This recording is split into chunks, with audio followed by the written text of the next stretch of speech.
બીજું ત્રીજું કાંઈ ન હોય. અને એટલા માટે ગુરુના એક શબ્દ માટે હું તમે તરસતા હોઈએ કે બાપુ કહી દો ને સુખી થાવ, બાપુ માથે હાથ મૂકી દો, દીકરાને લઈને આવીએ, નાનો ભાઈ હોય લઈને આવીએ, બાપુ હાથ મૂકો.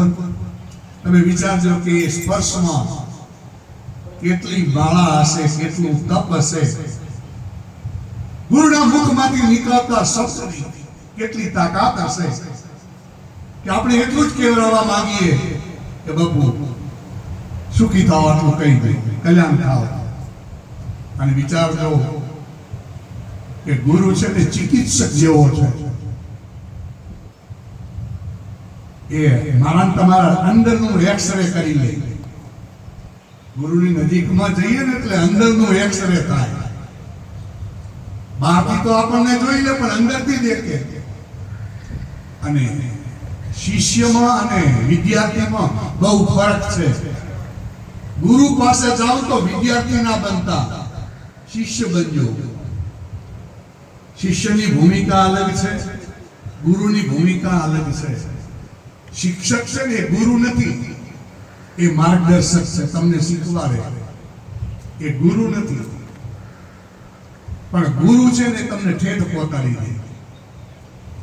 કારણ કે શિષ્યની, ગુરુ, શિક્ષક અને વિદ્યાર્થીની સમસ્યા એક હોય, પણ ગુરુ અને શિષ્યની સમસ્યા એક ના હોય. કારણ કે ગુરુ તો અલગના ઘરને જાણતો હોય અને મને તમને એ ઘર બતાવવા માંગતો હોય. એક ભારત વર્ષના મહાન સંત દાદુ દયાળ જે પોતાની ઝૂંપડીમાં માળા ફેરવે છે, રાતનો દિવસનો સમય છે, અને એમની જે મંડળ છે એમાં રજબ અલી કરીને એક પઠાણનો દીકરો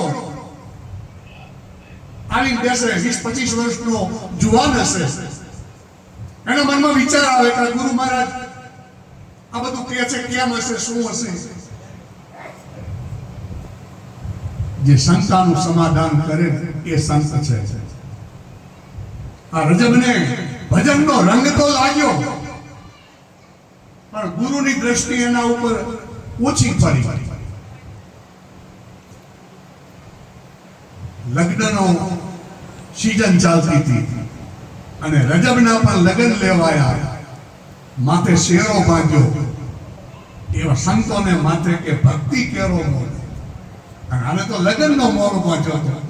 માથે શેરો લગાવ્યો, ઘોડા ઉપર સવાર થઈ અને રજબ નીકળ્યો. વચ્ચે ગુરુની કુટિયા આવે. રજબના મનમાં એમ થયું કે મારા ગુરુદેવને પ્રણામ કરી અને પછી આગળ ચાલુ. માથા ઉપર શેરો છે, ફાકડો વરરાજા બન્યો છે.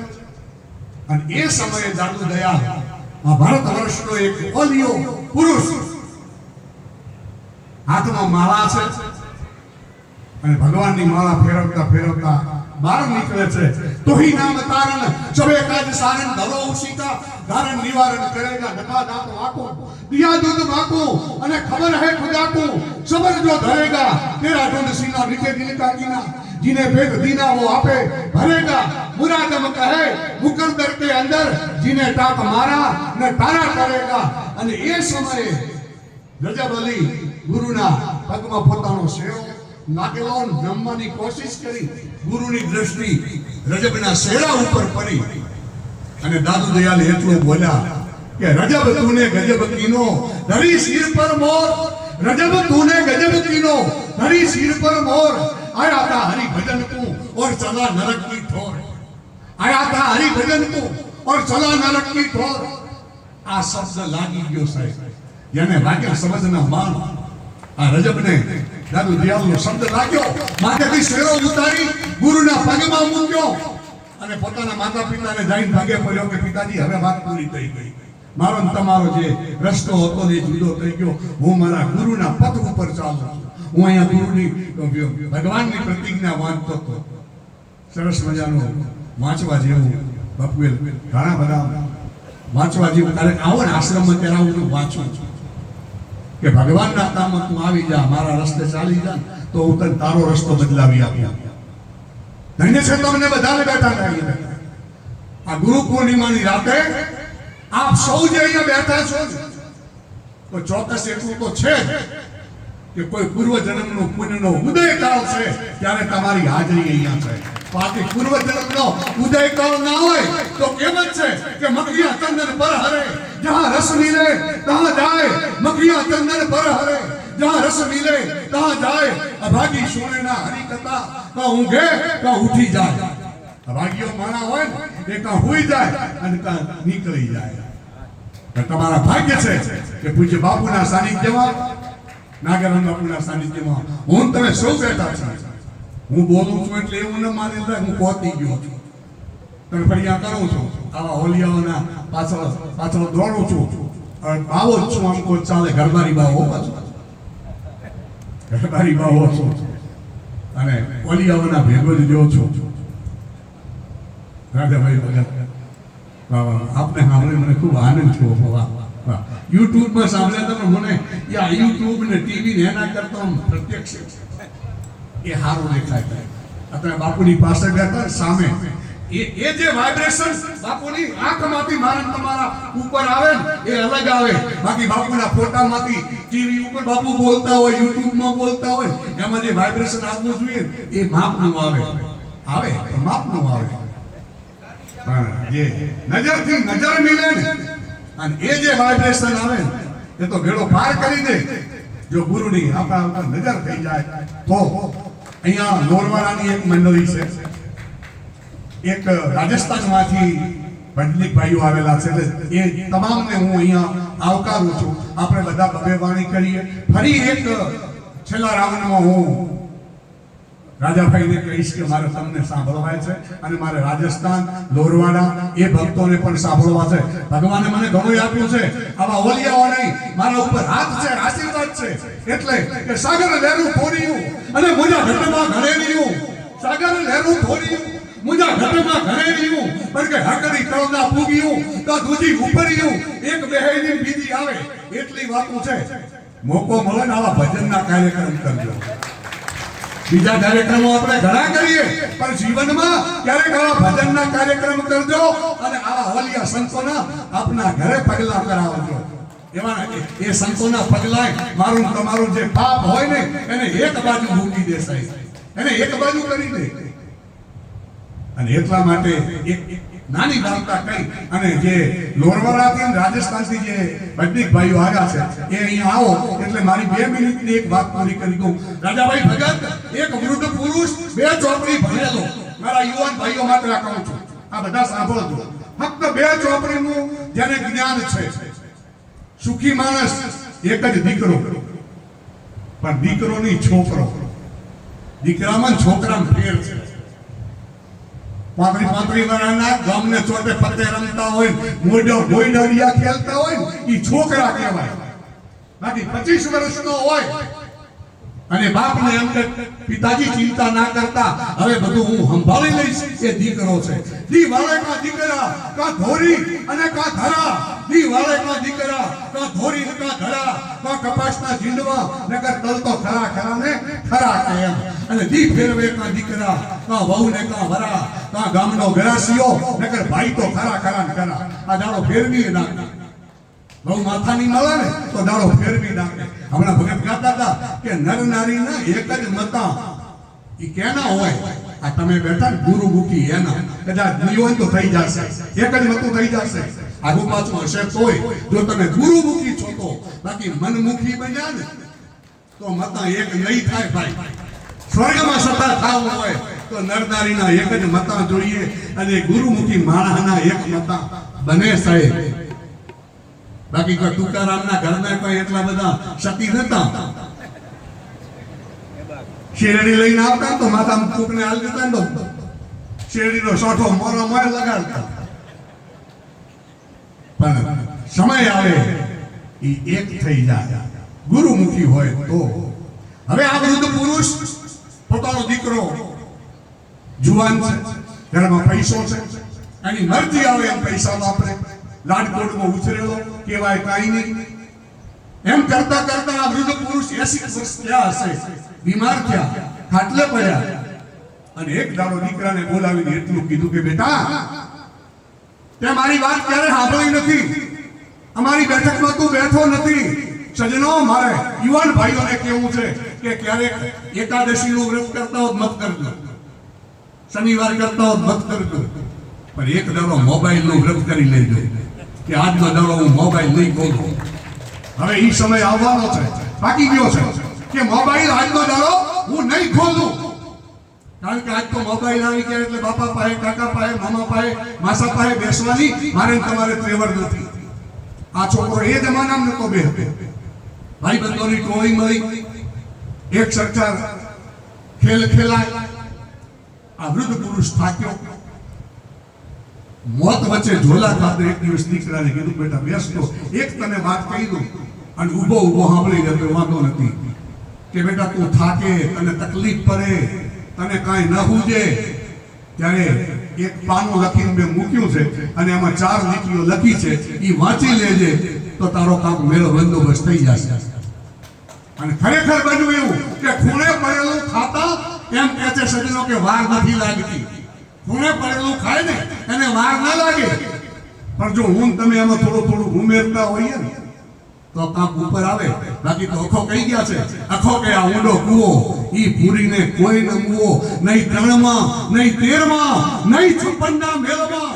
અખો કે આનું કરવું કેમ કે 3જે વર્ષે હતું એમનું એમ, નહીં 3 માં, નહીં 13 માં અને નહીં 56 ના મેળમાં. અખો કે આનું કરવું કેમ કે 3જે વર્ષે હતું એમનું એમ. આ ભાઈ ઠાકવાને આવી ગયા, કોઈ આવકાર ના આપે, કોઈ રૂપિયો ના આપે, કારણ કે તો જ્યાં સુધી ખિસ્સામાં હોય ને ત્યાં સુધી માત કહે મેરો પુત્ર સપૂત હે, બેની કહે મેરો સુંદર ભૈયા, तात કહે મેરો કુલ દીપક હે, લોક में राजा अधिक बढ़ैया, नारी કહે મેરો प्राणपति है, जिनके राजा के मैं लेवूं गलैया, कवि गंग કહે सुरसा अकबर કે जिनकी गांठ सफेद रुपैया. જેની ગાંઠે રૂપિયા છે એને, બાકી તો રૂપિયો ન હોય ને તો બાપ કહે પૂતો કપૂત મેરા, ભાઈ કહે બड़ो दुखदाई है, चाचा कहे कौन को भतीजो लागे, सास कहे कौन को जमाई है, पैसा बेन पंचर में बैठ बैठ को ठोर नहीं, पैसा बेन चतुरन में चातुरी न गाई. पैसा न હોય ને તો માણા ડાપણ કરતા ભાઈ ભલે મોટી વાતા કરે, કને કોઈ નથી હો. આવચેત લેજો બીજો કે એટલે આ ક્યાં આવચેત લેવાની વાત કરે, કોઈનું કઈ લેતો નથી પણ બીજાનું નોટિસ આલતા હોય. ઈ તમારા ઘરમાં હમણાં આવે છે, જોજો હો, પડતા નહીં નકા પછી પૂરું. એક તો સાહેબ ત્યારે કોઈનું આવું કઈ કામ થતું હોય તો એમાં વચ્ચે હાડકીલી મત કરશો. ભગવાને મને તમને મનખો આપ્યો છે તો થાય તો કોઈનું સારું કામ કરજો, કોઈનું વાસુડું ઊંચી નાખજો, પણ કોઈનું વાસુડું પડે, કોઈનો નિહાકો લાગે ઈ ધંધામાંથી એક બાજુ. કારણ કે આવા હોલિયાના જો ચરણોમાં બેઠા હોઈએ, એવા હોલિયાના સાનિધ્યમાં બેઠા હોઈએ, અને આજે ગુરુ પૂર્ણિમાના દિવસે મારામાં તમારામાં એટલો બદલાવ ના આવે ને તો આ જીવનને કોઈ જીવન ન કહેવાય સાહેબ. હું તમે મનુષ્ય છીએ, બરે ભાગે માનુષ તનું પાવા અને સુર દુર્લભ સદ ગ્રંથન ગાવા. એ મનુષ્ય તારા બડા ભાગ્ય છે, દેવોને પણ દુર્લભ હોય એવો આ મનખા અવતાર છે. કારણ કે દેવોને માનું દૂધ પીવું હોય તો નથી, એટલા માટે દેવતાઓ અહીંયા અવતાર ધારણ કરે છે. આ હોલિયો દેવતાઈ છે. કરપૂરમાં આયા હારું તમારા મત માનશો, આ તો ઘણા જણાના છે, કેટલા ગામથી લોકો આવી અને અહીંયા બેઠા છે. પણ કરપૂરના ભાગ્ય કહેવાય કે કોઈ હેમા બાપુ જેવા નારી ભાઈ મળી જાય. કરપૂરને આમ થાય કે કરપૂર ગામ છે અને પૂજ્ય નાગરવન બાપુ જેવો હોલિયો આ ગામને મળે. મિત્રો જીવતા કદર કરજો, ગયા પછી તો જગત આખું બધું કરે છે અને ગયા પછી આપણે બધા દેવ થવાના, પણ જીવતા દેવ થઈ જાય. મજા પછી તો છોકરા લખશે અમારે પિતાજી દેવ થઈ ગયા છે, મજા પછી. પણ જીવતા માનવ થાજો, દેવ ન થવાય કાંઈ નહીં, પણ માનવ થઈ ગયો. હવે આ વૃદ્ધ પુરુષ દીકરાએ જોયું, થાકી ગયો, કોઈનો આવકાર ના મળે અને ઘરમાં કંટાળીને બેઠો. બૈરાએ પૂછ્યું શું થયું? ઘણી વખત જોયું કે ઘરનું માણસ આપણા જોગું હોય ને તાર મજા આવે, આપણે કાઠા હોય ને એ કાઠું હોય મજા આવે, આપણે ઉદાર હોઈએ ને એ કાઠું હોય મજા ના આવે, આપણે ઉદાર હોઈએ ને એ કાઠું હોય તોય મજા ના આવે, પણ આપણે સમજતા હોય ને એ સમજદાર હોય તો મજા આવે. બૈરું એના પુરુષને ઓળખતો હતો. આ જગતમાં મને ને તમને બાપુ 2.5 જણા અમને ઓળખે, આપ નહીં હો ભગત, તમે ખરા, બાપુ નહીં. બાકી મને ને તમને 2.5 જણા ઓળખે. એક તો હું પોતે મને સારી રીતે ઓળખું છું અને એમ તમે તમને સારી રીતે ઓળખો છો. આ બેઠેલા દરેકને તમે પોતે અને બીજો પરમાત્મા. અને તું કોણ? ઈ ઘરવાળા. ઈ અડધા જ ઓળખે છે. દરેક ઘરવાળાને એમ થાય કે અમારી ભોળા છે. બાકી તમારો ભોળો કોઈ ભોળો નથી, ઘણાને ફેરવી નાખે એવો છે. 2.5 જણા જ ઓળખે. તો આ પત્ની ઓળખી ગઈ કે તમે ઉદાસ છો, કંઈક છે. તો કે કઈ નહીં, કોઈ આવકાર દેતું નથી, ખિસ્સામાં રૂપિયા નથી, ઘરમાં રૂપિયા નથી, હવે કોઈ નથી. ના પાડે કે ભાઈ અમારી દુકાન નથી, આ વસ્તુ સહી રહી છે. પત્નીએ કહ્યું, તમે કહેતા હતા ને કે બાપા પણ કહેતા હતા કે કાગળિયું પડ્યું છે કબાટમાં, તો વાંચજો. એને ચિઠ્ઠી ખોલી, કાઢ્યું કાગળ અને એમાં 4 વાક્યો ભગતબા લખેલા હતા કે બેટા, સુખી થવું હોય તો છોયરે જાજે અને છોયરે આવજે. હવે વિચાર કર્યો કે છોયરે આવું તો પૂરું થાય, તડકો જ નહીં બેઠો હોય. હકીકતમાં હું તમે ડફોળાઈમાં તડકા કરા. બાકી દિવસ ઉગે અને ઉઠી જઈએ એનો દિવસ ઉગે. બાકી દિવસ ઉગ્યા પછી ઉઠે ને એનો દાડો ઉઠે. આ નક્કી છે ભાઈ. એટલે દિવસ ઉગ્યા પહેલા પ્રભાતે ઉઠી જઈએ અને પોતાના ખેતર ધંધે જ્યાં જતા હોઈએ ત્યાં ટાઈમસર પહોંચી જઈએ. આખા ખેતરનું ધંધાનું કામ પતાવી અને સાંજે આરામથી ચારે ઘરે આવીએ તો એ ધંધામાં બરકત આવે. બાકી તો કવિ કાગે કીધું છે કે ધંધે ન મળે ધ્યાન અને કાયમ ગામતરા કરે. ધંધે ન મળે ધ્યાન, કાયમ ગામતરા કરે. ઈ થોડા દિવસ દાન, પછી કાંઈ ન મળે કાગડા કે, પછી કાંઈ ન મળે. ખેતરે ગયો હોય પાછો 11 વાગે તો ગામમાં આવતો રહે. માણસોને કામ બતાવી મને જવા દે, ગામનો કામ થશે. તું આવ્યો એટલે કામ થશે. ગામ ઊંચા ને તું થશે. તું ઘરે નતો ત્યાં શાંતિ હતી ગામમાં. આવાય પડ્યા છે દુનિયામાં. પણ આ છોકરાને સમજાણું નહીં. બીજું વાક્ય લખેલું હતું કે બેટા ગામડે ઘર કરજે. હવે એને ચૂકા તરબૂણમાં માંડી એમ કર્યું અને ગામડે ઘર કરવા ક્યાં જાવ. ત્રીજું વાક્ય લખેલું હતું કે બેટા વરહે વિવાહ જેવા અવસર કરજે. અને કીધું કે 2 છોકરા છે એના અવસર થાય તોય ઘણું છે. હવે વરહે વિવાહ ક્યાંથી કરી. અને ત્રીજું વાક્ય લખેલું હતું કે આ 3 કામ કરી નાખે ને તો ગંગા ને યમુના વચ્ચે કૂવો કરજે. આ છોકરો પાપે પડી ગયો. જે બાપના બેઠું હતા કોઈ વડીલો એમની પાસે જઈ અને વાત કરી કે બાપુ એક સમસ્યા છે કે બેટા તું કોઈ દાડો બેહતો નહીં, પણ આજ આવ્યો છે ચા પી કે પછી ચા તો પીસ. પણ મારા બાપાએ લખ્યું છે કે છાંયરે જાજે છાંયરે આવજે, ગામડે ઘર કરજે, વરહે વિવાહ જેવા અવસર કરજે અને ગંગાને યમુના વચ્ચે કૂવો કરજે. આ વાત શું છે? પેલા વૃદ્ધ પુરુષે સમજાયું કે બેટા તમે 11 વાગે ધંધે દુકાન ઉપર જાઓ છો, 4 વાગે પાછા આવતા રહો છો. તમારી દુકાન બરાબર ચાલતી નથી. એના કરતા સવારમાં વહેલા ટાઈમસર જતા રહો અને સાંજે આવો, ટિફિન ત્યાં મંગાવી દો. અને ચાલુ જ કરી દીધું. દુકાન જામી તો પણ ક્યાં ગામડે ઘર કે ગામડે ઘર ન હોય, પણ આપણે જ્યાં રહેતા હોઈએ તો આજુબાજુના 5-25 ગામમાં આપણી ઓળખાણ હોય કે કરબોરમાં ક્યાં જઈશું તો કે બાપુનું આશ્રમ છે, મારા સગાઓનું ઘર છે, ફલાણા ભાઈ પરેશભાઈનું ઘર છે. ત્યાં આપણે રહેવું હશે તો રોટલા ગણાય, ચા પાણી આનંદ છે, કોઈ ચિંતા નથી. એને આપણું ઘર કહેવાય. એવું ઘર બનાવવું. કોકને આવકાર દો તો મને તમને કોક આવકાર આપે, પણ આપણે તો તાર જેવાનો અમે ઝોપો દાડો હોય તો. ઓલા કવિએ કીધું એમ કે મેં નથી દો, મારે બાપે નથી દો, દાદે નથી દો ઢોકળો. સાંભળા કવિરાજ, આ જવાબ છે રોકડો. કે મેં નથી દો, મારે બાપે નથી દો અને દાદે નથી દો ઢોકળો. સાંભળા કવિરાજ, આ જવાબ છે રોકડો. કે એટલે જો દેવા નામે ઝોપો આડો હોય તો કોઈ આવકાર આપે નહીં. એને એ ચાલુ કર્યું, આવકાર મળવા માંડ્યો, ફોન આવવા માંડ્યા. એ જમાનામાં ટપાલો હશે કે ભાઈ આવો મળવા તો આવો કોક દાડો. સગાવાલામાં મળવા જઈને તો આખી જગતને જવું પડે ભાઈ.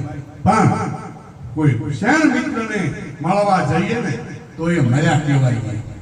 એ આપણામાં કંઈક વિશેષતા છે. આવા ગુરુના દર્શન કરવા આવીએ ને તો આપણામાં ભગવાને કંઈક રતિ મૂકી છે. અને આ બધું જગતમાં જે છે ને એ રતિની જ કિંમત છે. મારી તમારી આંખમાં ઓજસ ન હોય, પ્રેમ ન હોય, કરુણા ન હોય, દયા ન હોય, આપણી આંખ ભીની ન હોય તો સમજો કે આપણે કોરી આંખના માણસ છીએ. અને કોરી આંખનો માણસ એ કોરા હૈયાનો પણ હોય, એ ભીના હૈયાનો માણસ ન હોય. અને આપણે તો હોલિયાના ચરણોમાં, હોલિયાની સાનિધ્યમાં બેઠા છીએ, એના સાનિધ્ય સેવીએ છીએ. તો અને આ બધાના દર્શન કરવાનો જે મને મોકો મળ્યો, આજ મને આનંદ એ વાતનો છે સજ્જનો કે હું ઘણા સમયથી ઈચ્છતો હતો કે બાપુના આશ્રમમાં મને વાત કરવાનો મોકો ક્યારે મળશે. આવું ગાંડા કીધું કે હું સારું બોલી શકું એમાં કઈ તોડી નાખું એવું નથી, પણ થોડું ઘણું જે આવડે છે એ અહીંયા મારું ચોખ્ખું કરવા માટે બાપુની પાસે બેઠો છે. નહીં તો મને ઊંચું આસને મને નથી ગમતું, કારણ કે જેટલા ઊંચે બેહારો ને એટલી જ તકલીફ છે. ગોટાળા અહીંયા જ હોય. હા, ઓલિયાન તમે આ કપડામાં જોયો, બીજા કપડામાં જોયા? એક રંગાને ઉજળા જેને ભીતર ન હોય બીજી ભાત, એક રંગા અને ઉજળા જેને ભીતર ન હોય બીજી ભાત, એને વાલી ડબલી વાત તું કેજે દિલની કાગડા, એની આગળ આવીને વાત કરાય. એવા સંતની આગળ આપણી સમસ્યા રજૂ કરાય, પણ આપણું સમસ્યા કેવરાય અને આપણું સુખે કેવરાય. એકલા દુઃખના રોજના બાપુ મારે આદા કરી નહીં, આટલું તો બાપુ મારે હારોય છે એ ભેગું કહી દેવું તો બેડો પાર થાય. પાછો ઘણી વાર આવી દુઃખના પેટલા નાખતા હોઈએ ને તો મજા ના આવે. હવે આ ત્રીજી વાત હતી કે વર્ષે વર્ષે વિવાહ જેવા અવસર કરજે. તો કે વર્ષે વર્ષે લગ્ન ને પ્રસંગ તો ના હોય, સંતાન હોય, 2 હોય, 4 હોય, 5 હોય, જે હોય એટલા જ થાય. પણ વરહે કાંક કરવું. આપણે સમારામાં જ્યાં સત્યનારાયણની કથામાં તમે દેખજો કે સત્યનારાયણનું, ભગવાનનું, વ્યાસનું, બ્રાહ્મણનું અપમાન સનાતન સિવાય બીજા કોઈ ધર્મમાં નથી કરતું. આપણે ખાટલે ચડીને બેઠા હોઈએ, બ્રાહ્મણનો દીકરો કથા વાંચતો હોય, એ કથાનું કેટલું મહત્વ છે, શું છે એ ક્યારેક સમજો તો ખ્યાલ આવે કે ભાઈ રાજસૂરી યજ્ઞ કર્યા સમાન ફળ જો કોઈ હોય તો એ સત્યનારાયણની કથા છે. જો મેળવી શકો તો અને હેતુસર લ્યો તો, બાકી તો કથાને ઠેકાણે આપણે ઠેકાણે. કોઈ ગુજરી જાય ત્યારે ગરુડ પુરાણ જેવું જે તત્વ છે જેને ખુદ ભગવાન ગરુડજીને કહી રહ્યા છે, ખુદ ભગવાન ગરુડજીને કહે છે, એ વાતો હું તમે સમજ્યા નથી. કારણ કે મારો તમારો જન્મ 9 માસ અને 13મા દિવસે થાય. પછી પરીક્ષિત હોય કે સુખદેવજી હોય, એ અમુક સમયે જન્મ્યા એ અપવાદ છે. બાકી મનુષ્યનો જન્મ એમ કહે છે કે 9 મહિના અને 13 દિવસે થાય. અને એટલા માટે સજ્જનો આપણા મરણ પછીની જે વિધિ છે ને એ 13 દિવસની છે. આપણે હવે વચ્ચે સમય પ્રમાણે બધું ગોઠવવા માંડ્યા. બાકી આ સ્થૂળ શરીર છે ને એમાંથી પ્રાણ નીકળે છે. બાકી આ શરીરમાં બીજો 4 શરીર છે: સૂક્ષ્મ કારણ, મહાકારણ અને પરમ કારણ. ઈ બધાય ગોટલો ફેટનું આખું તાતા 13 દાડા લાગે. ત્યાં સુધી મારું તમારું વાસનાકીય જે શરીર છે ને ઈ પીછો નથી છોડતું. એટલા માટે સજ્જનો આપણા વિજ્ઞાન જે સમાયેલું છે એને આપણે સમજી નથી શક્યા.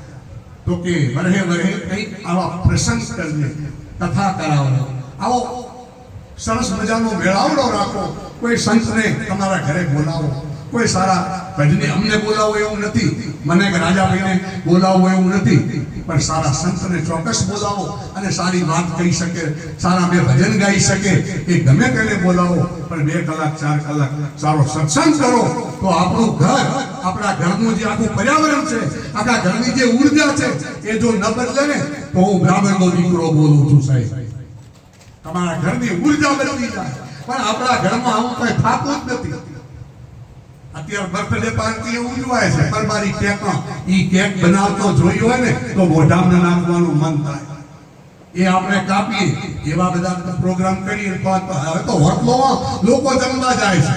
અમારા બાબાનો જન્મદિવસ છે ને એટલે હોટલમાં રાખ્યું છે. હવે હોટલમાં પછી 1000 રૂપિયા ખર્ચે, 5000 રૂપિયા ખર્ચી ઘરે આવો સત્સંગ ન રાખી શકે, કથા ન રાખી શકે. તો આવું કાંક વરહે કરજે. અને આટલું કરે તો કે બાપુ આ ગંગા જમના વચ્ચે કૂવો ક્યાં કરવા જાઉં? તો કે તારે ઘરે બે ગાયો હતી, એકનું નામ ગંગા હતું અને બીજીનું નામ જમના હતું. એ બે ગાયો જો બાંધતો હતા, એ બે કિલ્લાની વચ્ચે ખોટ તારે બાપે બધી માયા અહીંયા દાટી છે. અને એ છોકરાએ ખોજ્યું પણ ત્યારે એ ચાલી ઉપર જતો રહ્યો હતો. કારણ કે ચાલી પહેલા કોઈને એમ કેવું કે ભલો છે ને આમ છે ના, ઈ કાર ફરકતી મારે નક્કી નહીં, પણ 40 પૂરા કરે પછી ચાલવા માંડે, પછી બધે ચાલે. અને 40 પૂરા થયા અને આ ઠેકાણે પડી ગયો. બાપની માયા હતી એ હચવાઈ ગઈ અને સારા કામ કરવા લાગ્યો. પરમાત્માએ મને તમને મનુષ્ય અવતાર આપ્યો છે તો સજ્જનો જરૂર માતા પિતાની બાપુ તો કાયમ કહે છે. અમે એક વખત વર્ષો પહેલા વડોદરામાં ભેગા હતા, ગૌશાળા થતી હતી. તો બાપુએ કીધું કે ભાઈ ગાયો તો 17,000 જેવી હતી. તો કે 17,000 કોઈ ખેડૂત ભાગશાળી છો જ નહીં, આ એક એક ગાય બાંધી નાખો ને. શું કામ અમને બોલાયા છે? અમને શું કામ બોલાયા છે? બાંધી દો. અને આપણે જે બાપુ એ જ કહે છે કે ભાઈ મા બાપની સેવા કરતા કેની કરવાની, એને મૂકીને કરવાની કેની સેવા છે? જો તમે માને ન સમજી શક્યા તો તમે સાહેબ ડુંગરાવાળાને નહીં સમજી શકો. પેલી ઉમરાવાળાને સમજજો. અને જે માણસ મા બાપને નથી સમજતો ને એ આ જગતમાં ભગવાનના મંદિરે જાય તોય ભલે, ન જાય તોય ભલે. જીવતા દીધો સંતાપ, સેવા ન કીધી મા બાપની, મુઆ પછી પ્રતિમા તણો, પૂજન કર્યાથી શું થઈ?